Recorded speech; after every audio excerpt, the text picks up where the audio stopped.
Meus amigos, o assunto que vamos tratar a partir deste momento é de interesse, sobretudo, dos gestores e professores ligados, sobretudo, ao ensino da engenharia. Antes de falar exatamente sobre o tema que vamos abordar, que diz respeito ao ensino de engenharia no Brasil para o século XXI. Exatamente o tema que vamos tratar. Mas antes de abordar esse tema, eu gostaria de lhes informar que eu atualmente eu sou professor aposentado, e exerci quase 50 anos de minhas atividades como professor, tanto nas áreas de engenharia como administração e economia. E durante esse período, é evidente que eu assimilei a compreensão não só das virtudes, como também das fragilidades do ensino superior no Brasil. O que vamos lhes apresentar neste momento é produto não só da nossa vivência como professor na área de engenharia, como eu já lhes disse, atuamos por praticamente 50 anos dedicados ao ensino, além de, paralelamente a essa atividade, desenvolver minhas atividades como profissional da engenharia em várias empresas com as quais eu trabalhei, não só como engenheiro, como profissional da engenharia, como também em funções diretivas. E de modo que adquiri, sem falsa modéstia, bastante conhecimento sobre não só o exercício da profissão de engenheiro, como também propriamente de como lidar com a questão do ensino em nosso país. O que pretendemos a partir deste momento é caracterizar o perfil exigido para o engenheiro no século XXI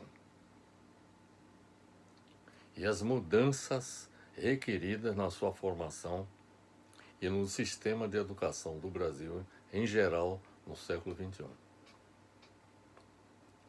É importante observar que um dos objetivos do sistema de educação é o de planejar a preparação e a reciclagem das pessoas para o mercado de trabalho.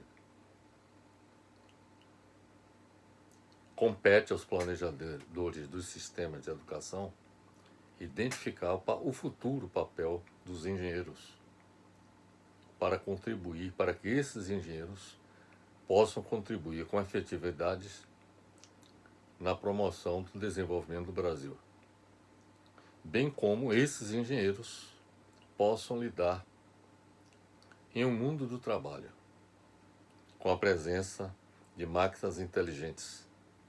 E como todos vocês devem saber, nós estamos vivenciando o que é dominado, considerado como a Revolução 4.0, ou Quarta Revolução Industrial, que tem como um fator propulsor desse processo o desenvolvimento da inteligência artificial aplicado aos sistemas produtivos em todo o mundo. Então, como eu disse, compete aos planejadores do sistema de educação identificar não só o futuro papel dos engenheiros para contribuir na promoção do desenvolvimento do Brasil. Esse é um ponto. O outro ponto é preparar esses profissionais da engenharia para lidar em um mundo do trabalho em que eles vão ter que lidar com máquinas inteligentes, ou seja, máquinas dotadas do que se denomina inteligência artificial. Os programas de ensino de engenharia devem ser profundamente reestruturados para atingir esses objetivos. Esta reestruturação é absolutamente necessária, porque o ensino tradicional, a forma tradicional, como o ensino da engenharia vem sendo desenvolvido, tem como único eixo o conteúdo. A educação sob a ótica do ensino tradicional é vista pura e simplesmente como transmissão de conhecimento. Isso se aplica não só na área da engenharia, em todas as áreas. Administração, economia, direito, medicina, etc, etc. Quer dizer, o foco do ensino é basicamente transmitir conhecimento. E no século XXI, esta forma de adotar o processo de ensino está totalmente ultrapassada. Porque o conteúdo pode ser acessado por outros meios, que não a exposição do professor em sala de aula.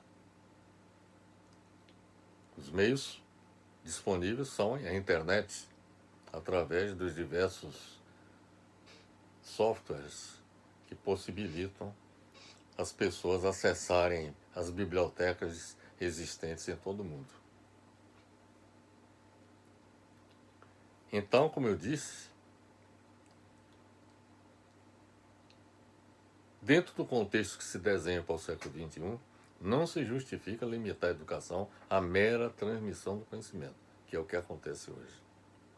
Seja porque o conteúdo pode ser acessado por outros meios, como já lhes disse, que não a exposição do professor em sala de aula, seja porque os conteúdos têm validade limitada pela rapidez com que novos conhecimentos são gerados. Eu quero dizer o seguinte, que o professor apresenta como transmissão do conhecimento para os alunos na sala de aula podem ser rapidamente, podem ficar totalmente obsoletos. De modo que, para as pessoas ficarem sempre atualizadas, as pessoas, elas próprias, devem buscar o conhecimento através desses meios que eu lhes falei. Exatamente, acessando através da internet as bibliotecas existentes em qualquer parte do mundo, ou até mesmo os conteúdos que estão disponíveis na internet. Conclui-se que novos eixos devem ser adicionados ao enfoque pedagógico, quer dizer, além da exposição em sala de aula, que deve ser colocada de uma outra forma, que depois vamos lhes explicar. Então, o que eu quero dizer é que novos eixos, novas abordagens devem ser adicionadas ao enfoque pedagógico, além da exposição em sala de aula, a fim de que, digamos assim, o ensino possa evoluir, não apenas na área da engenharia, mas em todas as áreas de formação existentes no Brasil. Conclui-se, portanto, que novos eixos devem ser necessariamente adicionados, e isso nós vamos mostrar quais são esses novos eixos. Além da questão de o que ensinar, é importante observar isso, além da definição do que ensinar, o conteúdo,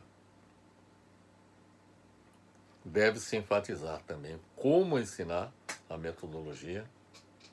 Nós vamos abordar a questão do método e onde ensinar, ou seja, o espaço de aprendizagem. Exatamente, vamos também abordar essa questão. Bem, dito isto, o que eu quero agora observar são as mudanças necessárias ao ensino da engenharia do Brasil. Veja a abordagem que nós pretendemos colocar. Tenho a dizer o seguinte, que o que eu vou lhes falar é produto da própria experiência, da própria vivência que nós tivemos, como eu lhes disse, mais de 50 anos no exercício da atividade docente em várias instituições de ensino do país, mas também resultado do conhecimento que adquirimos através de eventos, seminários, congressos, não só no Brasil quanto no exterior, em que as experiências desenvolvidas em outras partes do país, várias partes do país, e também em várias partes do mundo, na Europa, nos Estados Unidos, no Japão, todas essas experiências nós tivemos a oportunidade de tomar conhecimento e analisá-las detidamente, a fim de avaliar a possibilidade da sua introdução no Brasil. E é isso que nós estamos fazendo aqui nesse momento. Na questão do conteúdo, é o primeiro ponto que eu queria chamar a atenção. Eu disse que além da questão do ensinar, do conteúdo, nós devemos enfatizar o como ensinar, a metodologia, e onde ensinar, o espaço de aprendizagem. Na questão do conteúdo, é preciso reconhecer que não é possível ensinar tudo. Este é um ponto que é importante considerar. Nem tudo o que o profissional da engenharia tem que conhecer é possível ser transmitido do tempo que se tem disponível para o professor fazer isto. Então, ensinar os alunos a aprenderem novos temas por conta própria parece ser mais razoável do que simplesmente tentar depositar conhecimentos em suas mentes.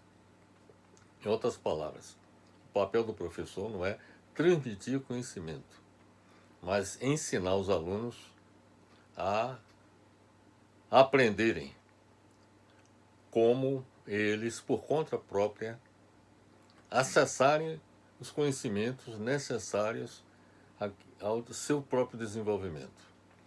Então, o papel do professor passaria a ser o de orientador do trabalho de aprendizagem do aluno. Desenvolver habilidades de comunicação, expressão oral e escrita, trabalho em grupo, aprendizado de línguas estrangeiras parece ser uma tendência crescente na estruturação dos novos currículos de engenharia. Veja bem, desenvolver habilidades de comunicação, expressão oral e escrita, trabalho em grupo, trabalho em equipe, né? Aprendizado de línguas estrangeiras, hoje é fundamental falar pelo menos uma língua estrangeira, expressão oral e escrita, né? Tudo isso parece ser uma tendência crescente na estruturação dos novos currículos de engenharia no mundo. No tocante à metodologia, isso aí é o que eu falei do conteúdo, quer dizer, além das disciplinas propriamente ditas da engenharia, que o papel do professor é orientar o aluno a aprender, a acessar esse conhecimento.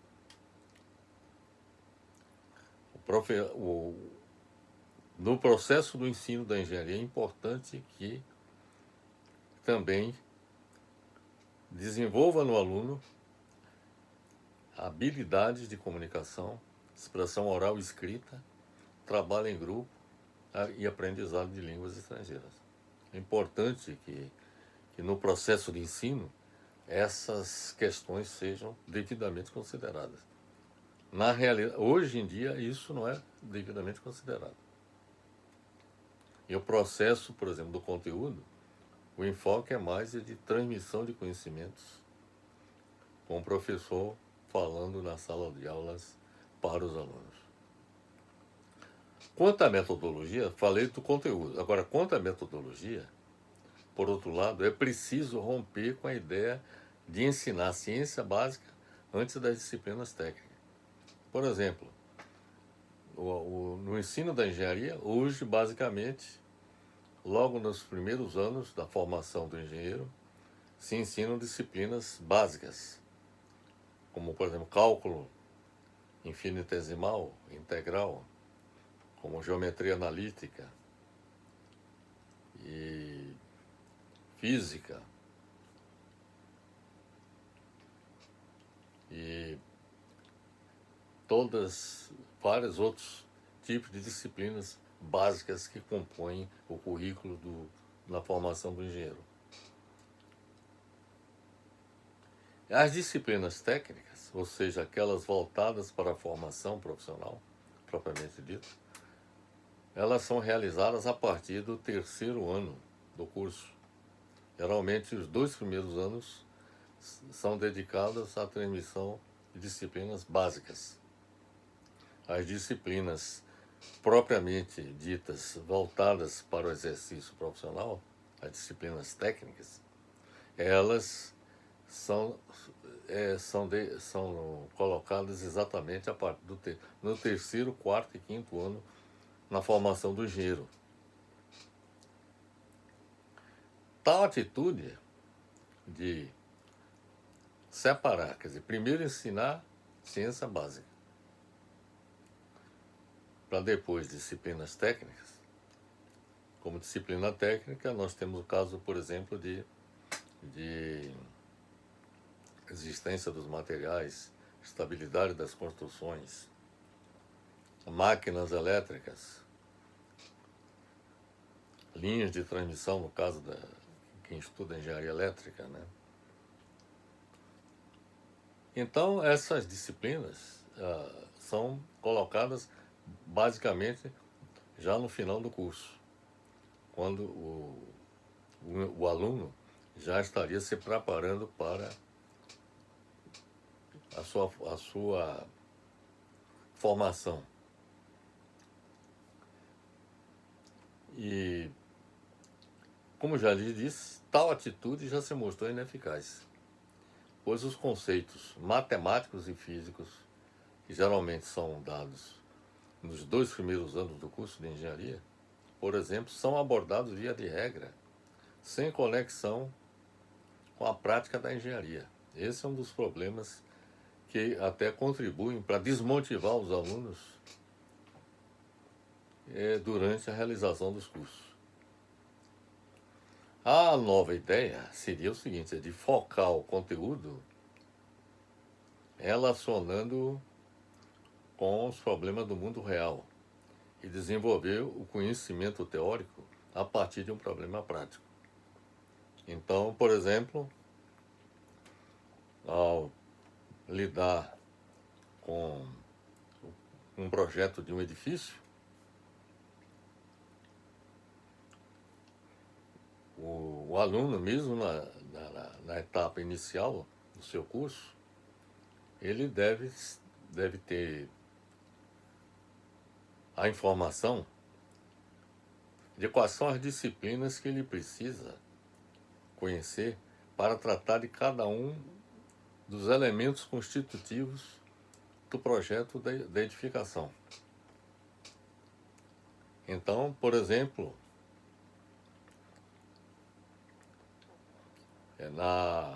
no cálculo das fundações, no estudo das fundações, o aluno, estudante de engenharia, ele deve receber informação de que precisa realizar estudos geotécnicos para analisar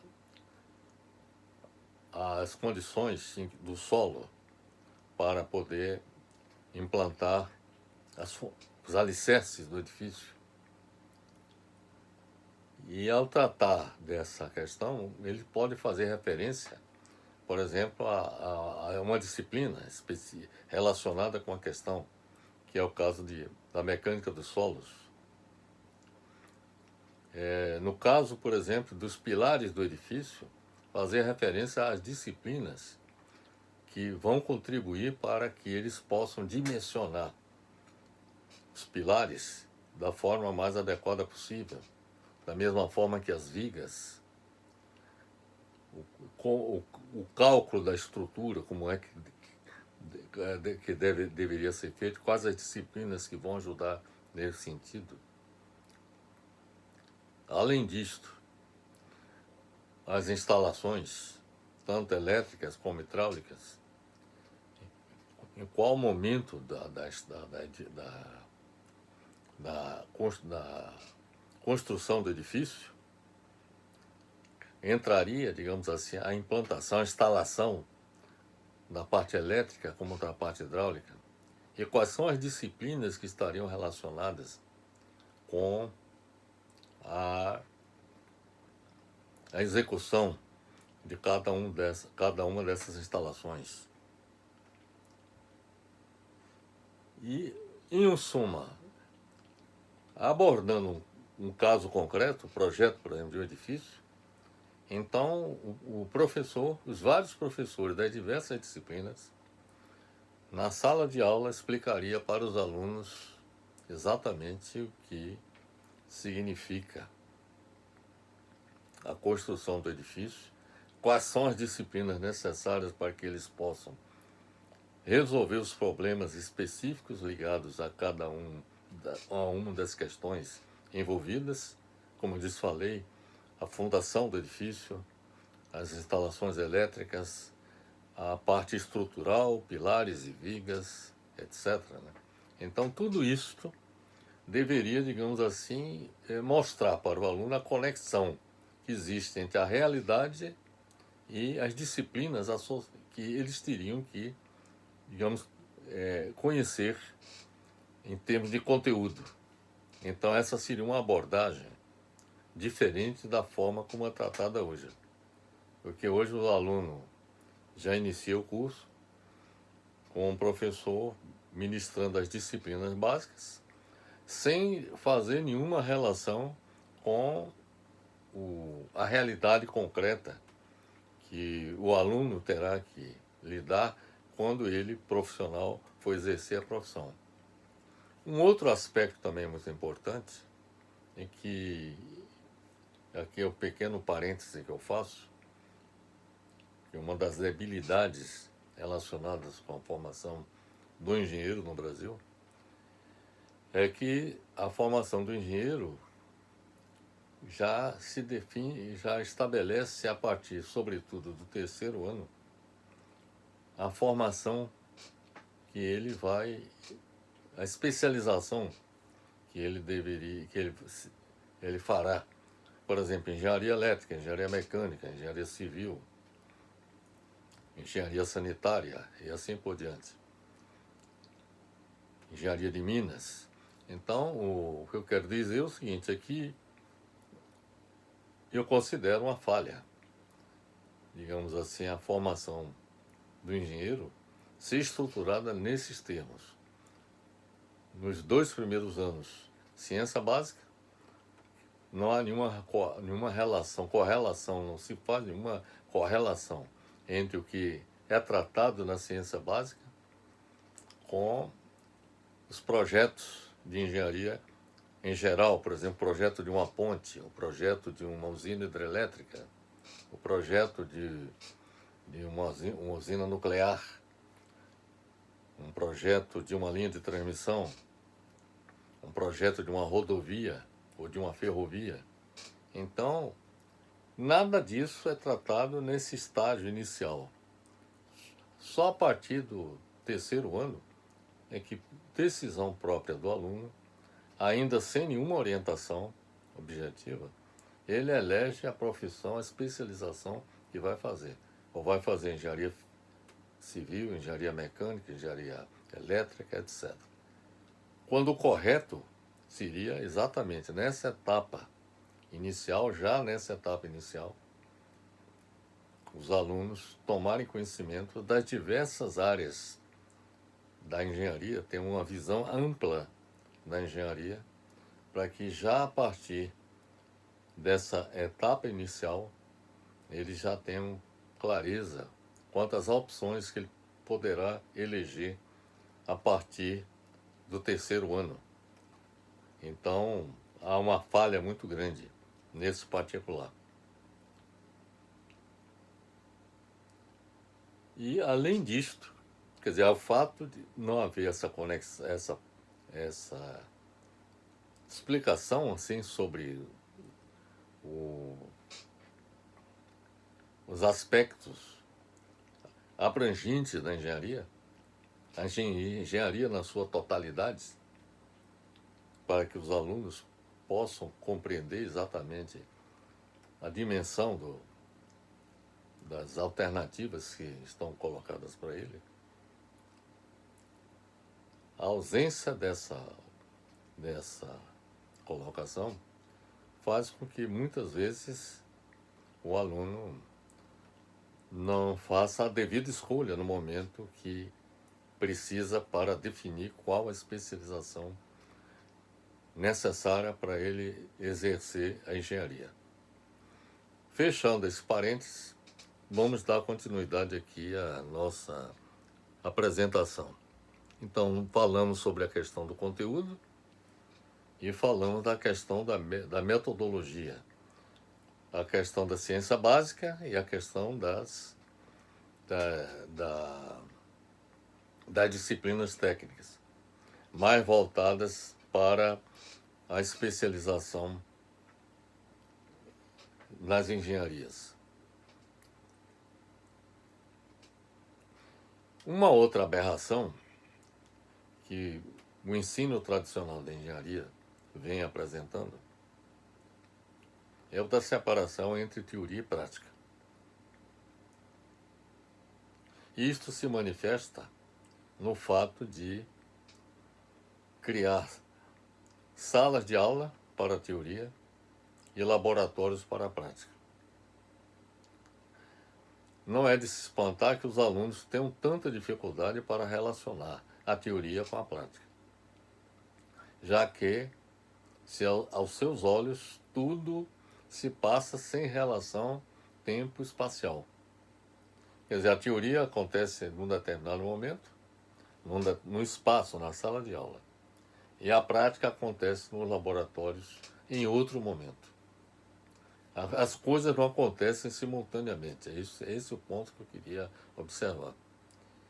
É preciso transformar as salas de aula em um ateliê renascentista, isto é, um espaço de convivência, onde o fazer, o executar e a reflexão sobre o fazer podem acontecer ao mesmo tempo. Ou seja, a atividade prática e a teoria serem realizadas simultaneamente.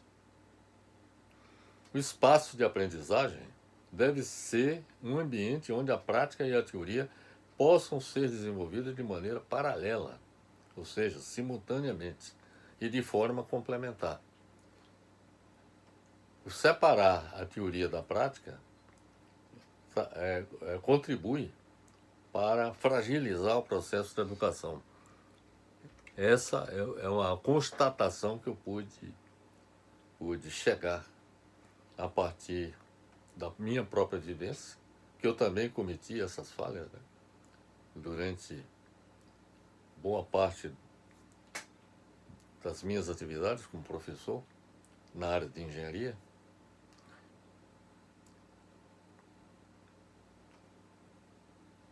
E de modo que, em um ambiente assim, o trabalho em grupo, o desenvolvimento das habilidades de relacionamento interpessoal poderão acontecer e a interdisciplinaridade deixa de ser discurso teórico para se tornar realidade concreta. O que eu quero dizer é o seguinte, é que no ensino da engenharia, a abordagem, que hoje é feita de forma separada, primeiro teoria e prática. Por exemplo, você tem disciplinas como máquinas elétricas. Você tem aulas teóricas na sala de aula. E você tem o laboratório onde você exercita a prática. Por que não fazer tudo ao mesmo tempo? E, inclusive, com aplicação prática. Por exemplo, a máquina elétrica, como a máquina elétrica, nós podemos citar, por exemplo, o motor, que pode ter várias aplicações. Você pode usar o motor, por exemplo, para acionar um elevador de um edifício. Pode utilizar um motor para acionar uma esteira rolante numa fábrica, por exemplo, para transportar itens numa esteira.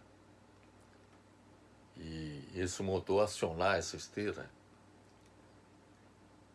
Então, seria importante que, por exemplo, ao estudar um motor elétrico, ele ficasse as suas várias...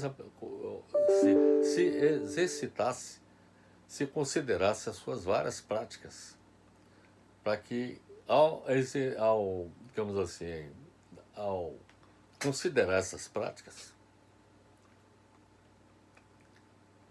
as suas aplicações concretas, objetivas na prática, quer dizer, o aluno poder, inclusive, não só naquele momento executar, ou seja, fazer, e fazer reflexão sobre a parte teórica, entender a teoria exatamente ao mesmo tempo em que a prática é executada. Então, é importante que isso aconteça. Da mesma forma que, por exemplo, no caso da construção de um edifício, seria importante que os alunos pudessem, digamos assim, acompanhar num canteiro de obra a execução, como o trabalho é executado. E quais são digamos assim, os conhecimentos teóricos necessários para que aquilo que está sendo executado possa ser feito da melhor maneira possível. Desta forma, a teoria e a prática serão tratadas em paralelo, lado a lado. Outro aspecto importante é que, na medida em que esses trabalhos são acompanhados em grupo,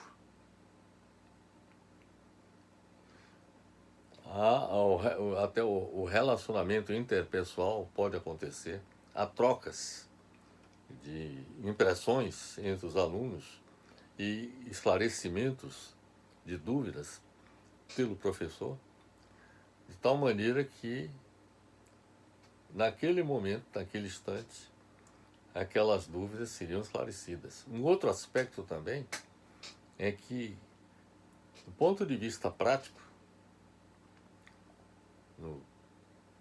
eu dei o exemplo da construção de um edifício,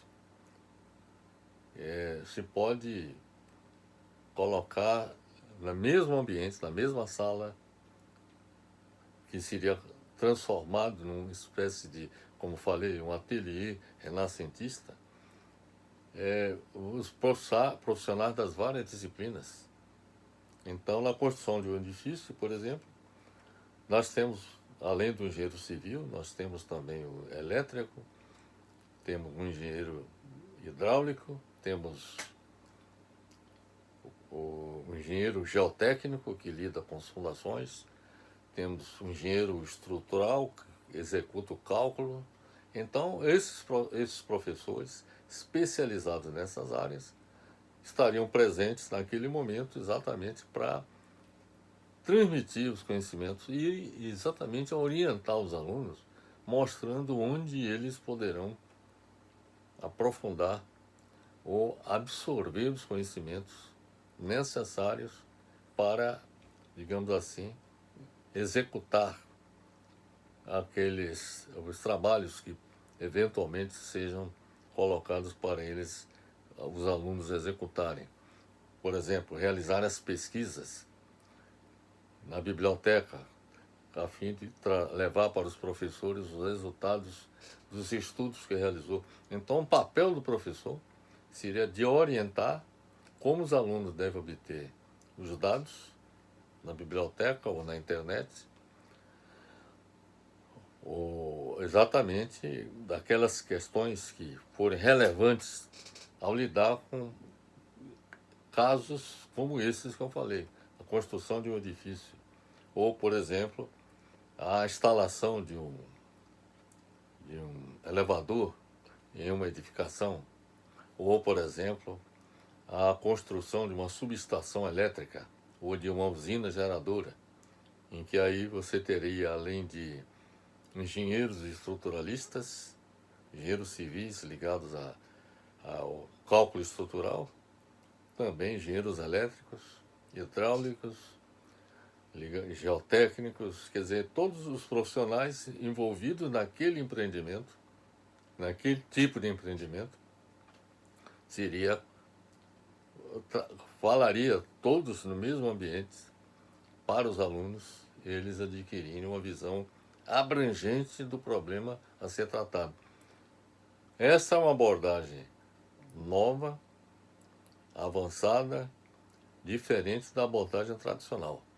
Que, como eu lhe disse, na abordagem tradicional são ensinadas disciplinas isoladas e os alunos depois é que vão aprender como essas disciplinas se aplicam na vida real.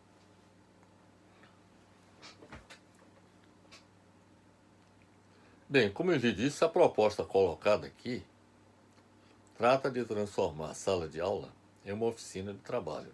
Veja bem, oficina de trabalho.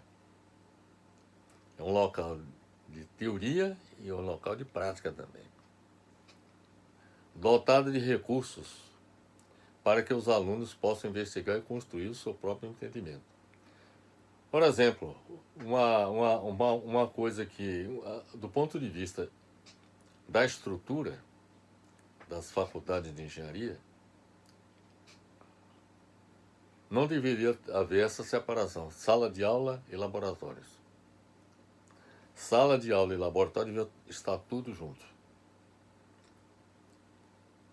Quer dizer, naquele espaço em que o professor ou os professores ministram as suas aulas, inclusive simultaneamente, professores das várias disciplinas tratam daquele assunto simultaneamente. Naquele espaço também se faz a prática. Quer dizer, então, prática e teoria estariam tudo sendo realizado no mesmo local. Então, é aquela questão que eu lhes falei, a abordagem espaço-temporal. Quer dizer, o espaço seria o mesmo da teoria e da prática, e o tempo de abordagem seria o mesmo, tanto da teoria quanto da prática. Não haveria separação. O papel do professor, neste contexto, é o de um orientador do processo de construção do saber. Veja bem, é um orientador do processo de construção do saber. É mais ou menos o papel que um professor exerce como orientador de um trabalho de dissertação de mestrado ou de um orientador de uma tese de doutorado.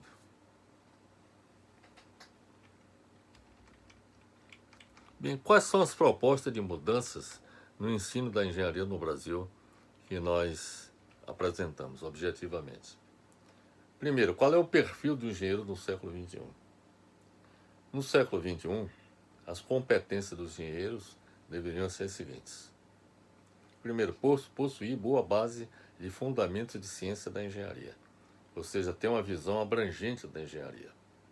E isso deveria ser a primeira abordagem, logo que os alunos adentrarem na faculdade, eles deveriam ter um conhecimento do que é engenharia na sua totalidade. E quais são os fundamentos da ciência da engenharia. Segundo, ter visão de conjunto da profissão. Importante isso. Essa informação deveria ser passada logo nos primeiros dias de acesso do aluno na faculdade. Terceiro, o aluno, as competências dos engenheiros.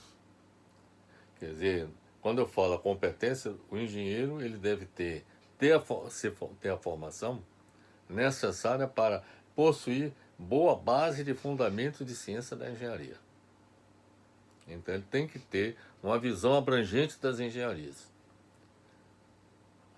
O que se observa hoje em dia é o seguinte: o indivíduo que se especializa na área de elétrica só pensa no que diz respeito à área elétrica. Ele não sabe muito pouco sobre o que diz respeito às áreas de civil, de mecânica, de geotécnica e assim por diante.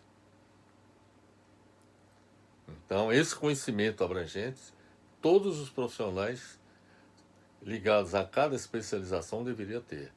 O engenheiro elétrico devia saber quais são as atribuições, o que é que cada um dos profissionais da engenharia deve executar nas suas atividades.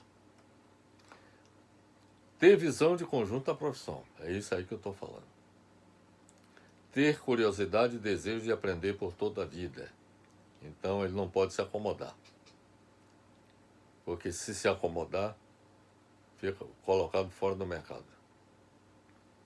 Possuir o entendimento, veja bem, o engenheiro deve possuir o entendimento do contexto social, econômico, político e ambiental no qual é praticada a engenharia.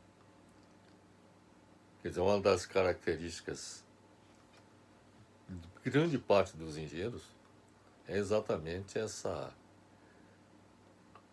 esse não entendimento do contexto social, econômico, político e ambiental no qual é praticada a engenharia. É importante esse entendimento exatamente para que ele possa exercer engenharia visando o interesse público, o interesse social, o interesse econômico, político e ambiental. Quinto, considerar os aspectos globais, políticos, econômicos, sociais, ambientais e culturais.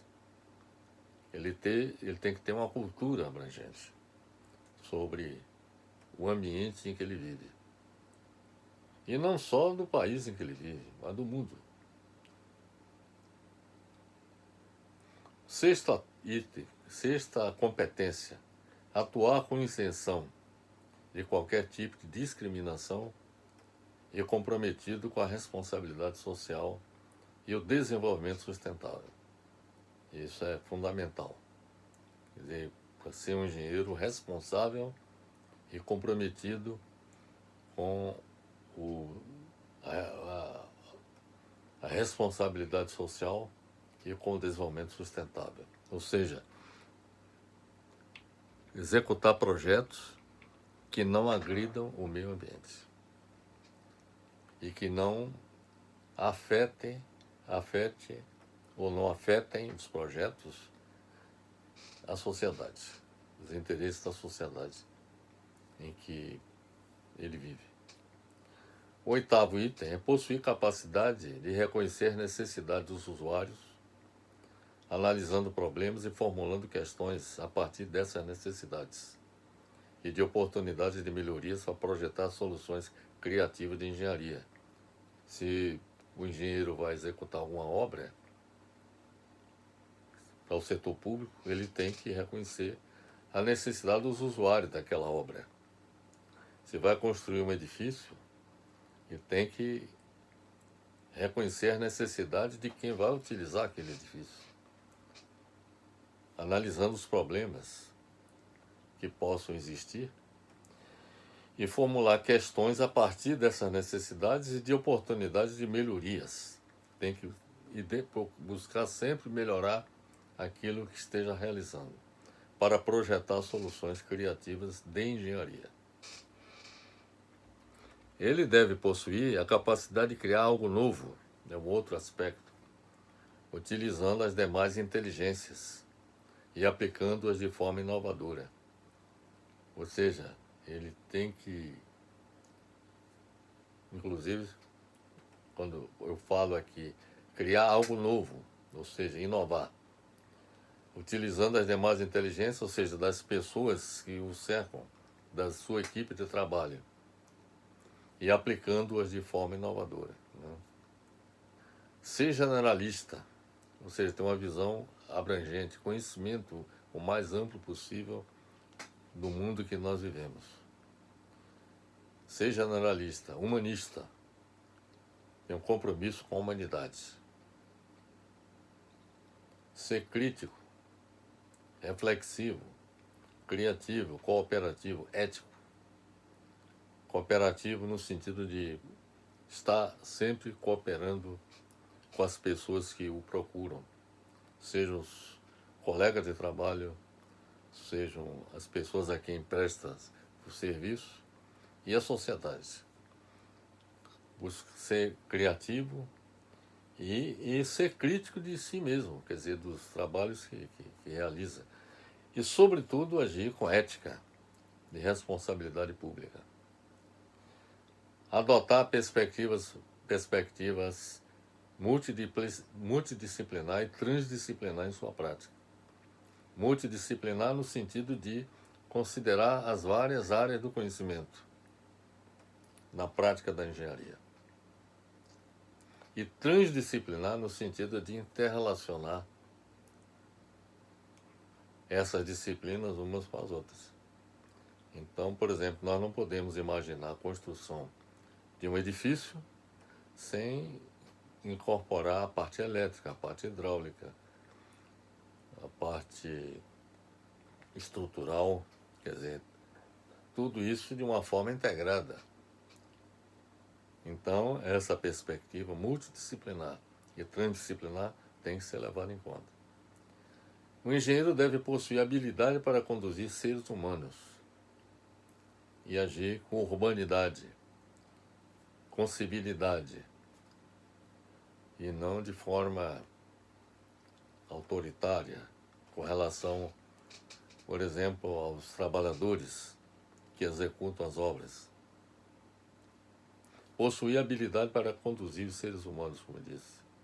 Ter sensibilidade em relações interpessoais. É importante que isso aconteça.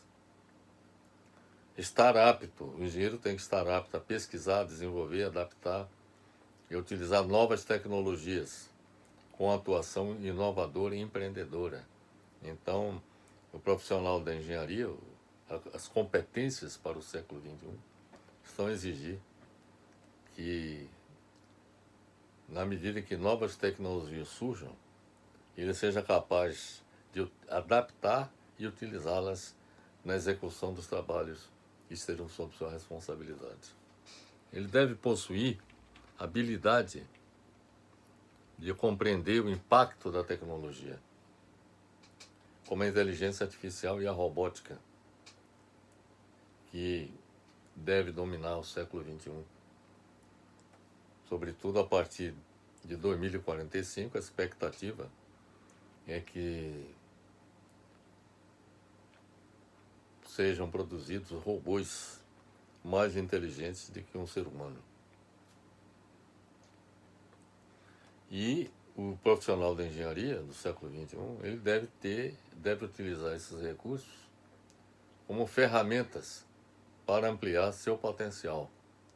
Quer dizer, então tem que tomar conhecimento de todos esse avanço tecnológico e buscar utilizar esse avanço tecnológico no desenvolvimento de suas atividades. Possuir capacidade de síntese, de formulação, análise e solução de problemas. O engenheiro do século XXI deve ter compreensão de sistemas complexos e também daquilo relacionado com as incertezas. Então, por exemplo, uma das questões muito presentes em problemas relacionados com a engenharia está relacionado, por exemplo, com as incertezas quanto aos riscos, determinados riscos que possam surgir na execução de uma obra. Por exemplo, na implantação de uma grande hidrelétrica, ou mesmo até de uma pequena hidrelétrica, é importante considerar, além dos eventos normais que possam ocorrer do ponto de vista da vazão dos rios, por exemplo, quando o projeto de uma hidrelétrica, uma das variáveis consideradas é a questão da vazão. Outra é a questão da mecânica dos solos, quer dizer, com relação à estabilidade de uma barragem, por exemplo. Então, é importante que... Então, há muitas incertezas. E com relação ao desempenho que possa existir com relação a uma estrutura, como uma barragem, por exemplo. E, evidentemente, que para lidar com essas incertezas, o engenheiro geralmente incorpora nos seus cálculos o chamado coeficiente de segurança, exatamente para fazer frente às incertezas que possam surgir com relação a eventos relacionados com a execução de uma obra. Outra competência é ter compreensão de sistemas complexos e incertezas, como eu já lhes falei. Uma outra competência do engenheiro é possuir a habilidade de pensar de forma criativa e crítica, de forma independente e cooperativa. Eu já destaquei até esse aspecto. Outra competência é ter iniciativa, capacidade para gerir, planejar, tomar decisões, dominar tecnologias inteligentes e criar oportunidades. Possuir o entendimento de processos e projetos.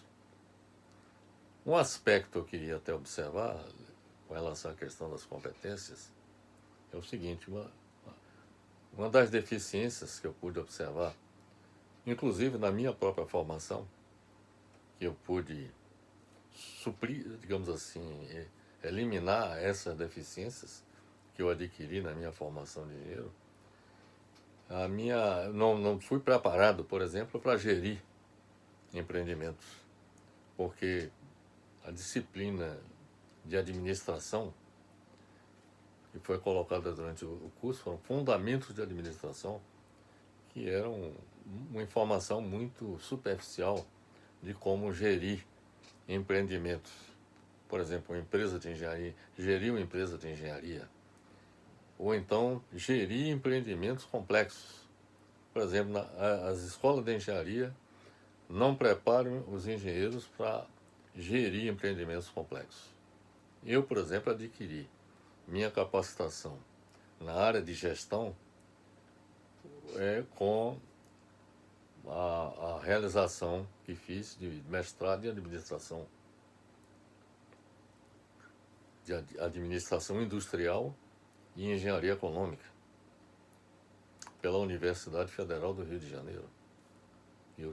Exatamente, eu fiz esse curso porque eu sentia a necessidade de me capacitar na área de gestão para poder desempenhar minhas atividades, porque o papel do profissional da engenharia muitas vezes começa no exercício de funções técnicas, como calculista, como engenheiro de obra, entendeu? Fiscal de obra, etc. Mas, com o tempo, na medida em que o tempo passa, ele passa a assumir mais responsabilidades, inclusive de gerir empreendimentos de engenharia, construção de pontes, construção de edifícios, construção de usinas hidrelétricas, construção de fábricas, de uma refinaria. Então, claro que para você gerir um empreendimento, só com a formação técnica do engenheiro não é suficiente. É necessário que ele seja preparado para gerir esses empreendimentos. Essa é uma das debilidades do curso de engenharia.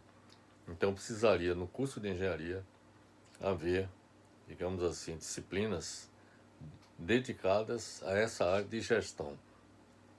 Uma outra deficiência também que os cursos de engenharia, pelo menos na época em que eu fiz engenharia, na década de 60 do século XX, quer dizer, tem bastante tempo isso. Por exemplo, a questão ambiental naquela época não era tão crítica como é hoje. Eu, por exemplo, adquiri competências nessa área ambiental autodidaticamente, participando de seminários, de eventos. Aliás, o primeiro grande evento que eu participei relacionado com a questão do meio ambiente foi aquele evento Rio 92, a Eco 92, patrocinado pela ONU no Rio de Janeiro. Nós estivemos lá presentes. E foi a partir dali que eu adquiri a minha consciência da importância da questão do meio ambiente. De modo que o profissional da engenharia, ele tem que, inclusive, ele deve também ter, digamos assim, conhecimentos, adquirir conhecimentos. Isso deve ser tratado também na discussão dos projetos de engenharia, tratar das questões relacionadas com o meio ambiente, a fim de que os projetos de engenharia, sob a responsabilidade do engenheiro, não agridam o meio ambiente, não comprometam o meio ambiente, porque na formação tradicional do engenheiro, a questão do meio ambiente não é colocada como uma variável relevante. Geralmente é tratada como algo a ser tirado vamos dizer assim, do caminho dos projetos da engenharia.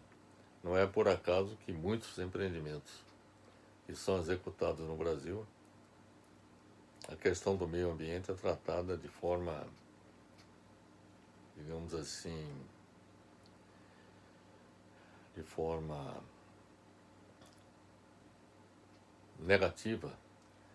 De modo geral, não é levado a sério, não é considerado, entendeu, como um aspecto a ser levado na devida conta. Uma outra competência que o engenheiro tem que ter, ele deve ter o entendimento de processos e de projetos. Por exemplo, a gestão de projetos, como administrar um projeto, quais são como administrar os processos industriais, por exemplo. Ele tem que entender de fluxogramas de processos e de fluxogramas de execução de projetos. Tudo isso faz parte daquilo que eu falei de gestão de empreendimentos. Aliás, essas questões que eu estou lhes falando, sobre processos e projetos, eu tive a oportunidade de lidar, ao ministrar a ministrar aulas relacionadas com sistemas de produção, que eu ministrei aulas também, além da engenharia elétrica, também engenharia de produção. E nas aulas que ministrei de engenharia de produção, um dos aspectos que nós levávamos bastante na devida conta é a questão dos processos e dos projetos. Competência do engenheiro também é analisar técnica e economicamente projetos e seus impactos ambientais. Isso é um ponto importantíssimo, porque é necessário que além do projeto ser tecnicamente, digamos assim, correto, quer dizer, em obediência às normas técnicas, as normas brasileiras, as NBRs, por exemplo,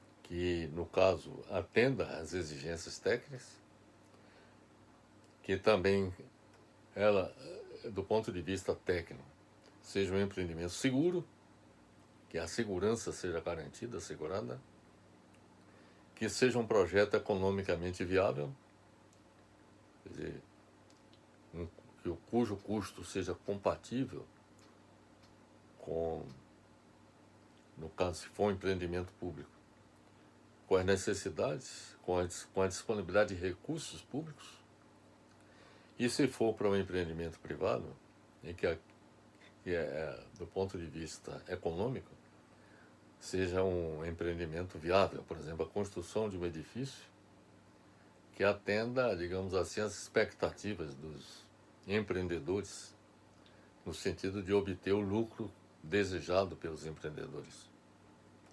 E com relação aos impactos ambientais, é importante que eles sejam determinados a fim de poder mitigá-los. Primeiro, evitá-los, se possível, durante a execução do projeto. E se ocorrer impactos ambientais, poder mitigá-los, ou seja, compensá-los de uma forma ou de outra. Então, isso tudo tem que ser calculado concretamente e bem dimensionado. Preocupar-se com a segurança no trabalho dos trabalhadores, né? E é importante que haja essa preocupação. Inclusive, existe uma formação dentro da engenharia, de engenharia de segurança, que é exatamente uma especialização dentro da engenharia. Outra competência é possuir habilidade para economizar recursos. Quer dizer, o profissional da engenharia tem que se preocupar com a técnica, com o custo e com o meio ambiente. São 3 itens que têm que ser levados na devida conta. Quer dizer, um projeto tecnicamente correto, economicamente viável e ambientalmente, digamos assim, correto. Né?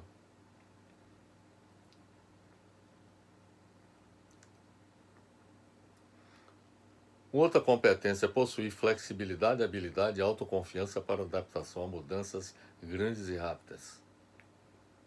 Isso pode acontecer muito, porque muitas vezes o projeto tem que sofrer modificações durante a sua execução. De modo que, então, ele tem que ter flexibilidade, habilidade e autoconfiança para fazer essas mudanças. E de forma rápida também. Deve possuir a capacidade de se relacionar consigo mesmo. Aí já é uma questão interna, pessoal.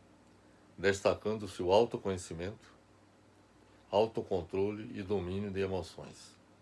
Essa é uma competência que o profissional da engenharia deveria ter, na minha opinião. Ter capacidade de trabalhar em equipe. Possuir capacidade no uso de ferramentas básicas de informática. Então ele tem que saber lidar com a informática, com todos os recursos que estão disponíveis. Deve ter visão da necessidade do mercado, ligados a obras de engenharia, mercado de engenharia propriamente dito. Possuir comprometimento com a qualidade no que faz.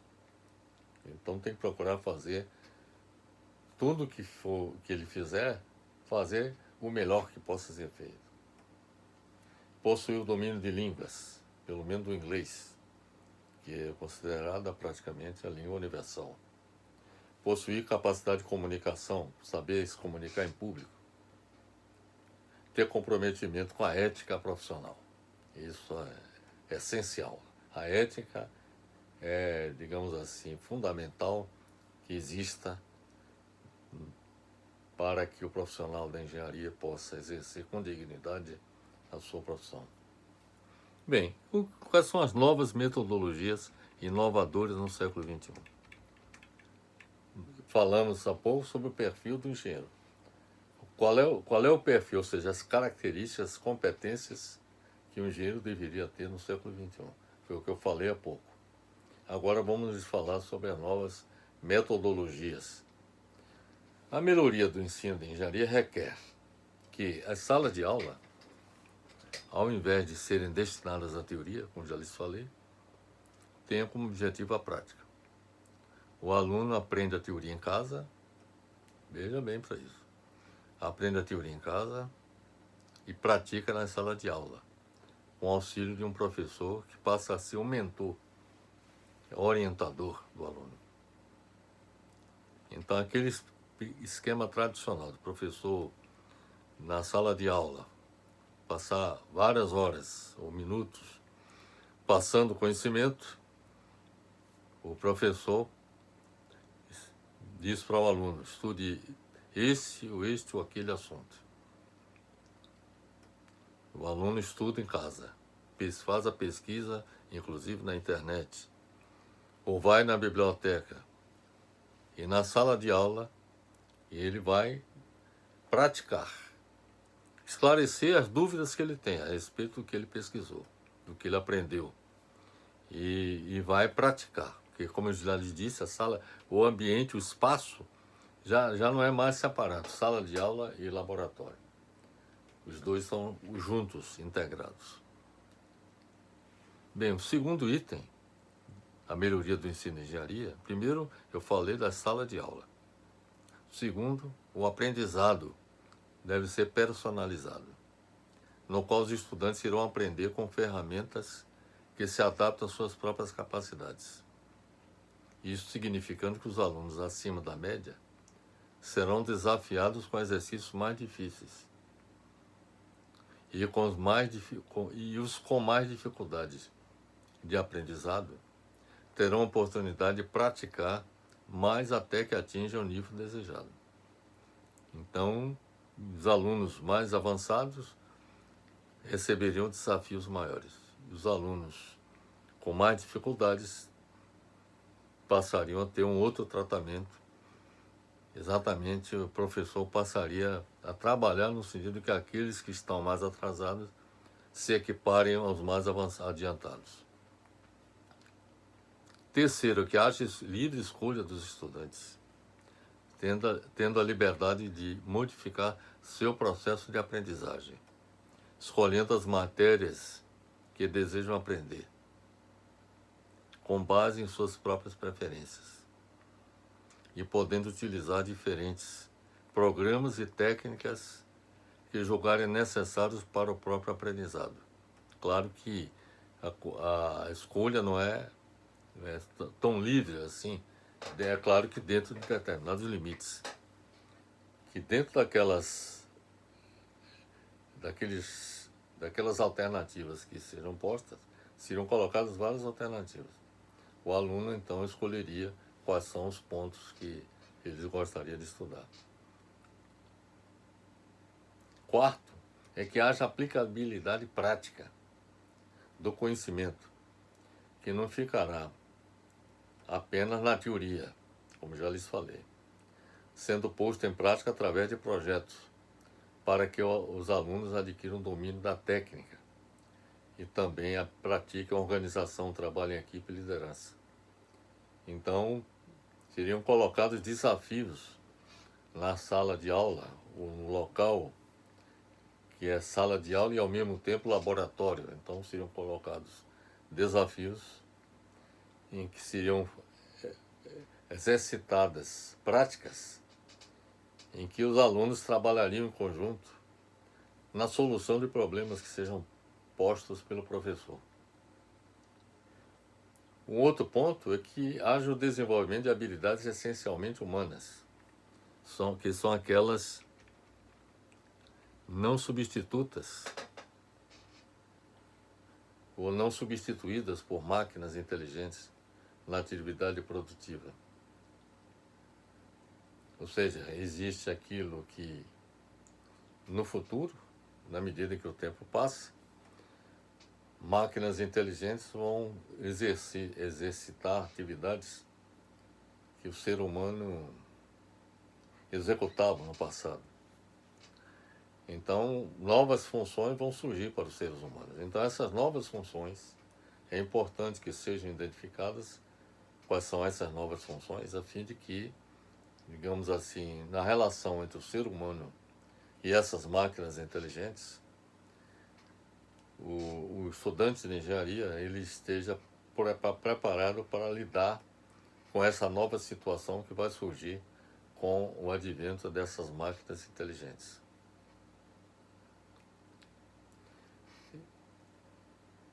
Outro aspecto importante observar é que terá que haver mudança no sistema de avaliações. Substituindo o ineficaz sistema atual de perguntas e resposta das provas, que não avalia adequadamente o que realmente o aluno é capaz de fazer com aquele conteúdo na prática. Por outro método de avaliação em que as avaliações passam a ocorrer na realização de projetos reais, com os alunos colocando a mão na massa. Então, a colocação é o seguinte, é que no desenvolvimento do curso serão definidos projetos reais em que os alunos vão trabalhar em equipe e nesse ambiente que é ao mesmo tempo sala de aula e laboratório. E no desenvolvimento dessas atividades, o professor então vai avaliar o desempenho de cada um dos alunos na elaboração, na realização daquele projeto. Projeto esse que é aplicável tanto nas várias áreas da engenharia. Eu lhes falei de construção de um edifício, pode ser também a execução de uma ponte ou a implantação de um sistema elétrico, por exemplo, de uma linha de transmissão, de uma subestação. Então, podem ser colocados desafios dessa natureza em sala de aula em que os alunos iriam, digamos assim, desenvolver o projeto relacionado com cada um desses itens e, claro que reunindo os conhecimentos que eles obtiveram, inclusive junto aos professores das diversas áreas, e iriam, digamos assim, fazer com que houvesse a viabilização ou a realização daquele projeto. E por conta dessa atividade articulada, desenvolvida por todos os alunos, com a participação dos vários professores das diversas disciplinas, então se faria uma avaliação do desempenho dos alunos, que não seria por um sistema atual, como por exemplo, de perguntas e respostas, mas sim em função do desempenho na execução desses projetos, que sejam executados na prática. É isso que eu quero dizer. A melhoria do ensino da engenharia requer que ele se realize com o professor ensinando com base em problemas e projetos, como eu falei, em modelos sem disciplinas isoladas, e sim com disciplinas articuladas umas com as outras. Os estudantes de engenharia precisam ter menos dependência das aulas expositivas formais e ter certeza de que a pesquisa faz parte do processo de sua própria educação. Então, o que eu quero dizer é que nessa execução desses projetos, nessa sala de aula, que é ao mesmo tempo laboratório, os alunos, eles estariam fazendo uma pesquisa. Todo mundo trabalhando em equipe.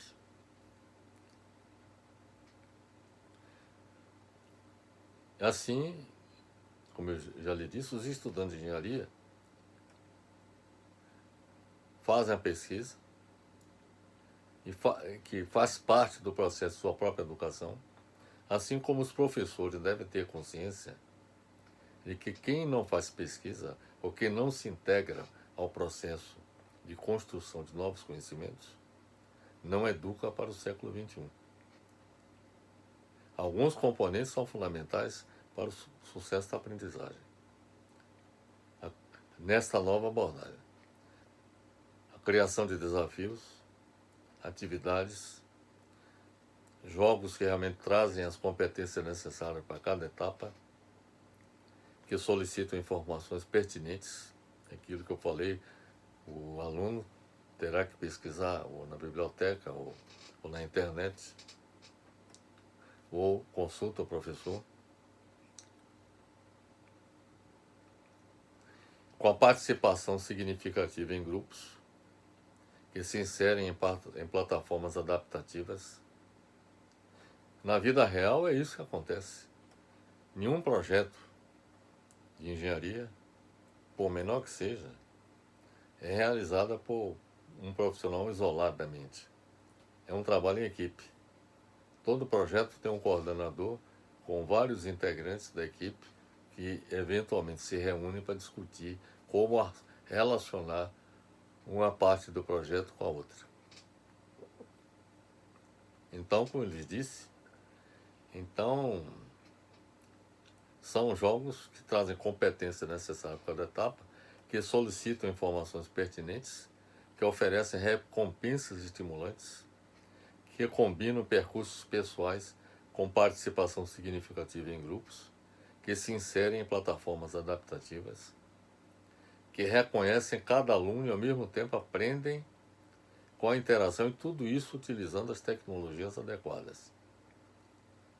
O articulador das etapas individuais e grupais é o docente, é o professor, com sua capacidade de acompanhar, mediar, de analisar os processos, resultados, lacunas e necessidades, a partir dos percursos realizados pelos alunos individual e grupalmente.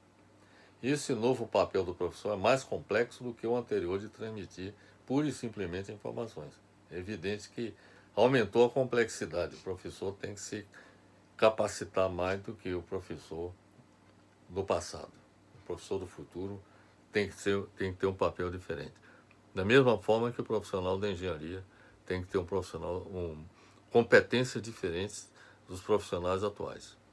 O novo professor precisa de uma preparação e competências mais amplas, além do conhecimento do conteúdo, como saber adaptar-se ao grupo e a cada aluno, planejar, acompanhar e avaliar atividades significativas e diferentes. Ensinar e aprender podem ser feitos de forma muito mais flexível, ativa e focada no ritmo de cada aluno. O modelo mais interessante e promissor de utilização de tecnologias é o de concentrar ambiente virtual, o que é informação básica, é o de concentrar no ambiente virtual, o que é informação básica, e na sala de aula as atividades mais criativas e supervisionadas.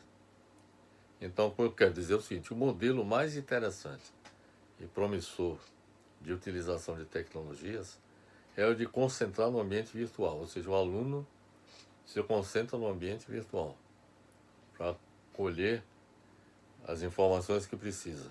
Quando eu falo ambiente virtual, seria a internet, por exemplo, contactando bibliotecas em várias partes do mundo, ou na prática consultando as próprias bibliotecas, né, na vida real. E o outro ponto é na sala de aula, as atividades mais criativas e supervisionadas, em que todos estarão juntos na busca da solução dos problemas que forem postos pelo professor. Bem, as conclusões que nós podemos extrair de tudo o que falamos é o seguinte: os desafios de mudança na educação brasileira são estruturais. O primeiro ponto é esse. Os desafios de mudança na educação brasileira são estruturais. Não é só na engenharia, é na educação brasileira em geral. É preciso aumentar o número de escolas de qualidade. De modo geral, não estou falando só das escolas de engenharia, não. De escolas com bons gestores. Preciso qualificar melhor os gestores. Docentes, ou seja, os professores, e também a infraestrutura. Nós temos carência bastante grande de infraestrutura. Tudo isso é importante que aconteça para motivar os alunos e que realmente promovam uma aprendizagem significativa, complexa e abrangente. Precisa haver plano de carreira, formação e valorização de gestores educacionais e professores. no Brasil há muita fragilidade nessa área. É preciso políticas consistentes de formação para atrair os melhores professores, remunerá-los bem e qualificá-los melhor. De políticas inovadoras de gestão que levem os modelos de sucesso de gestão para a educação básica e superior. Os educadores precisam se transformar em inspiradores e motivadores. Eu, por exemplo, estudei tanto no ginásio quanto no científico, quer dizer, tanto no ensino médio quanto no ensino fundamental, eu tive excelentes professores que foram inspiradores e motivadores. E, sobretudo, na área de física, de matemática, fui muito atraído para esta área por conta de professores excelentes que eu tive. Então, os professores, todas as áreas, todas as disciplinas, devem ser inspiradores e motivadores. Não se forma um bom engenheiro apenas com quadro branco e giz. É preciso que os egressos dos cursos de engenharia tenham as competências ajustadas aos novos tempos. Ou seja, o profissional que recebeu o diploma, ele deve ter competência necessária para lidar com os desafios da era contemporânea. Os métodos de ensino sejam radicalmente modificados. Não é só na área da engenharia, eu acho que tem que modificar no todo. Os professores sejam capazes de realizar suas novas responsabilidades. E haja um conjunto de laboratórios bem equipados para que as atividades didáticas e de pesquisa possam ser desenvolvidas de maneira adequada. Não só para ajudar os professores, para ampliar seus conhecimentos, como também os alunos. Esses laboratórios deveriam ainda contar com um quadro de técnicos e bolsistas para fazê-los funcionar bem. A biblioteca tem que ter um acervo atualizado e em quantidade suficiente. Também precisa disponibilizar o acesso online aos periódicos científicos de primeira linha. Os cursos de engenharia de qualidade devem envolver seus alunos em programas de iniciação científica, projetos de pesquisa, períodos de estudo no exterior e no desenvolvimento de novos produtos.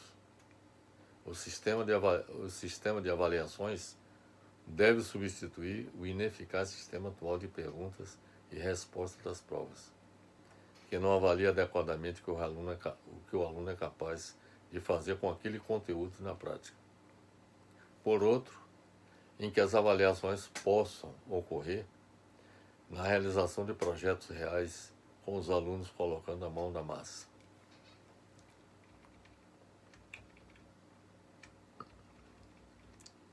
Como ocorre nos melhores sistemas de educação no mundo, o pilar que sustenta a educação diz respeito à seleção e professores e formação, seleção e formação de professores de ponta, com reconhecimento profissional e boas condições de trabalho.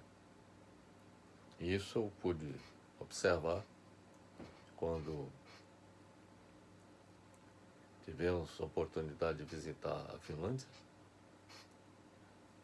onde se pratica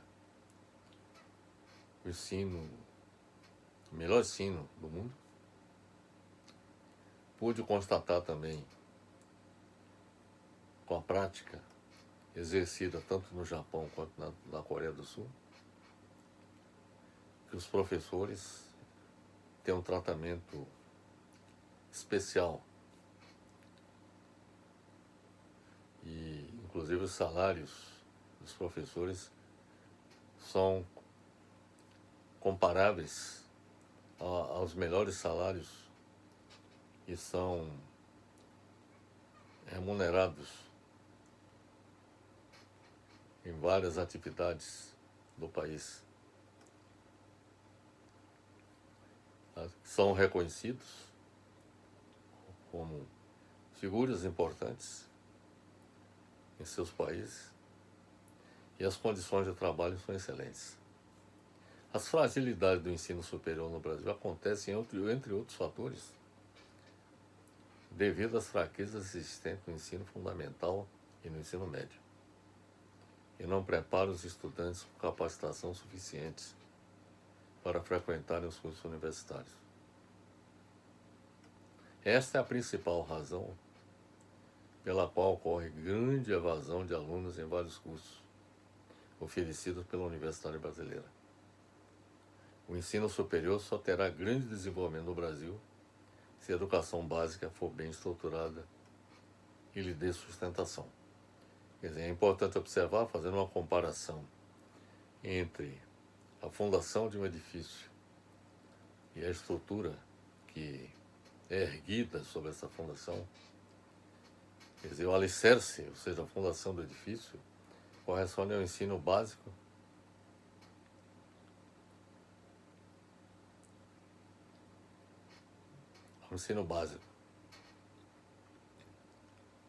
ou seja, o ensino fundamental e o ensino médio. O alicerce é esse. E a estrutura diz respeito ao ensino superior. Se nós temos uma fundação frágil, evidentemente que essa estrutura do ensino superior ficaria comprometida. Não é por acaso que, por exemplo, no ensino da engenharia, só obtém a graduação no final do curso 30% dos alunos que ingressam nas faculdades de engenharia do país. Porque o restante dos alunos simplesmente há um processo de evasão, vamos dizer assim. Muitos dos alunos ou abandonam o curso e passam a cursar outros cursos simplesmente porque não têm condições de acompanhar os cursos de engenharia, por deficiência exatamente do ensino fundamental e o ensino médio. Então, se nós queremos melhorar as condições de ensino, do ensino superior no Brasil, e em particular do ensino da engenharia, é necessário que haja uma melhoria significativa no ensino fundamental e no ensino médio do país. Então é isso que eu gostaria de transmitir para todos vocês, a nossa visão a respeito do ensino da engenharia no Brasil para o século XXI. É importante que se diga que a engenharia exerce um papel fundamental no desenvolvimento de uma nação. De modo que, na medida em que nós contribuirmos para a melhoria do ensino da engenharia, nós estaremos preparando profissionais da engenharia mais qualificados e em condições de contribuir para o desenvolvimento do país e, com isso, beneficiar todos nós que integramos a população brasileira. Portanto, meus amigos, espero que tenha sido esclarecedor com relação a essa importantíssima questão, que é exatamente a do ensino da engenharia no Brasil no século XXI. Um grande abraço a todos.